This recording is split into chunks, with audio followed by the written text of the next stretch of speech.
వరంగల్ జిల్లా కేంద్రంలో తెలంగాణ రాజ్యాధికార పార్టీ ప్రాంతీయ కార్యాలయాన్ని ఘనంగా ప్రారంభించారు. ఈ కార్యక్రమానికి పార్టీ అధినేత శాసన మండలి సభ్యుడు తీన్మార్ మల్లన్న ముఖ్య అతిథిగా హాజరయ్యారు. ఉమ్మడి వరంగల్ జిల్లాకు చెందిన కార్యకర్తలు, నాయకులు పెద్ద సంఖ్యలో పాల్గొని కార్యక్రమాన్ని విజయవంతం చేశారు. ఈ సందర్భంగా తీన్మార్ మల్లన్న మాట్లాడుతూ అతి త్వరలోనే హైదరాబాద్ లో అసెంబ్లీ సమీపంలో పార్టీ రాష్ట్ర కార్యాలయాన్ని ప్రారంభించనున్నట్లు తెలిపారు. రాష్ట్ర వ్యాప్తంగా అన్ని జిల్లాల్లో ప్రాంతీయ కార్యాలయాలను స్థాపించేందుకు ప్రణాళికలు సిద్ధంగా ఉన్నాయని వెల్లడించారు.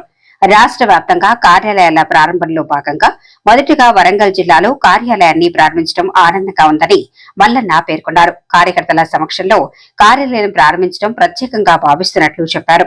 రాబోయే రోజుల్లో తెలంగాణ రాజ్యాధికార పార్టీ అధికారంలోకి రావడం ఖాయమని ఆయన ధీమా వ్యక్తం చేశారు. బీసీల హక్కుల కోసం నిరంతరం పోరాడతామని, అందరూ ఐక్యంగా ముందుకు రావాలని పిలుపునిచ్చారు. ప్రజల సమస్యలపై ఇతర పార్టీల కంటే ఎక్కువగా స్పందిస్తున్నామన్నారు. తనను కాంగ్రెస్ పార్టీ నుంచి సస్పెండ్ చేయగానే తమ దగ్గరికి వస్తారని కొందరు భావించారని, కానీ తాను నిజాయితీతో ప్రజల కోసం పనిచేయాలని, పార్టీని ప్రారంభించాలని తీన్మార్ మల్లన్న స్పష్టం చేశారు. వ్యక్తిగత ప్రయోజనాల కంటే ప్రజల సేవే ముఖ్యమన్నారు. ఉమ్మడి వరంగల్ జిల్లా వ్యాప్తంగా పార్టీ బలంగా ఎదగటంలో అశోక్, రజనీ కుమార్ వంటి నాయకుల కృషి కీలకమని మల్లన్న అభినందించారు.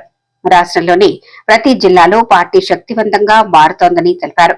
కాళోజీ, సర్వాయి పాపన్న వంటి మహనీయుల ఆశయాలను అమలు చేయటం తమ లక్ష్యమని మల్లన్న పేర్కొన్నారు. వారి ఆలోచనల దిశగా ప్రజల కోసం పనిచేస్తామని అన్నారు. పార్టీ రాష్ట్ర వర్కింగ్ ప్రెసిడెంట్ రజనీ కుమార్ యాదవ్ మాట్లాడుతూ వరంగల్లో ప్రాంతీయ కార్యాలయం ప్రారంభించడం ఆనందదాయకమన్నారు. కార్యాలయం ఏర్పాట్లు కార్యకర్తల శ్రమ కీలకమని ప్రశంసించారు. వరంగల్లో ప్రారంభించిన ఈ కార్యాలయం ఉమ్మడి వరంగల్ జిల్లా కార్యకర్తలందరికీ ఉపయోగపడుతుందని తెలిపారు. జిల్లా లేదా నగరానికి వచ్చే ప్రతి కార్యకర్త కార్యాలయాన్ని వినియోగించుకోవాలని సూచించారు. పార్టీ విస్తరణకు మరిన్ని కార్యక్రమాలు చేపట్టనున్నట్లు నాయకులు తెలిపారు. ప్రజల సమస్యలపై పోరాటాన్ని మరింత ఉధృతం చేస్తామని స్పష్టం చేశారు. ఈ కార్యక్రమంలో తెలంగాణ రాజ్యాధికార పార్టీ కార్యకర్తలు, నాయకులు తదితరులు పాల్గొన్నారు. కాళోజీ గురించి కూడా ఆయన ఒక మాట చెప్తాడు, కాలం వచ్చినప్పుడు కాటేసి తీరాలని చెప్తాడు. ఆ పాటలో పెట్టిన కాళోజీ చెప్పిన కాలం రాలేదా, కాటు వేసే వేటగాడు నువ్వై రాలేవా అని చెప్పన్నాడు.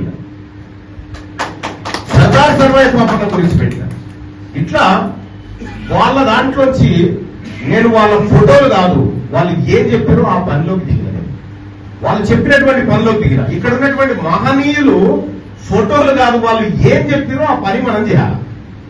వాళ్ళు చెప్పిన పని, వాళ్ళ సూత్రాలు, వాళ్ళ ఆలోచనలను మనం ముందుకు తీసుకొని పోవాలి. బొమ్మలందరం పెట్టుకోండి. తెలంగాణ రాజ్యాధికార పార్టీ 100 రోజుల పాటు మబ్బుల పడి ప్రతిరోజు 4:30-5 గంటలకు వీళ్ళందరినీ మబ్బుల లేపి ప్రతిరోజు ఒక ఎక్స్పర్ట్ తోటి ఒక్కొక్క మహనీయుని చరిత్రనంతా వివరించి బోధించిపించిన ఈ చరిత్ర అంతా ఇవాళ తెలంగాణ రాజ్యాధికార పార్టీ నాయకత్వానికి తెలుసు. ఈ చరిత్రలో తెలంగాణలో కాదు, ఈ భారతదేశంలో ఏ పార్టీకి ఇలాంటి చరిత్ర ఉండదు. అంత అద్భుతమైనటువంటి సబ్జెక్టును మన వాళ్ళకి ఇచ్చి తద్వారా మనం ముందుకు పోయాం. కాబట్టి ఈ మహనీయులు ఈ ఫోటోలు ఇక్కడ కాదు, ట్యాంక్ బండ్ మీద ఉండాలి. పెద్ద పెద్ద ట్యాంక్ బండ్ మీద ఉన్నారంటే వాళ్ళు కోరుకున్న రాజ్యం ఇక్కడికి రావాలి. కాబట్టి సరిగ్గా సమయం వేరే అవుతా ఉంది. నాకు ఫోటోలు చూపించి మళ్ళీ థ్యాంక్ యూ అందరికీ.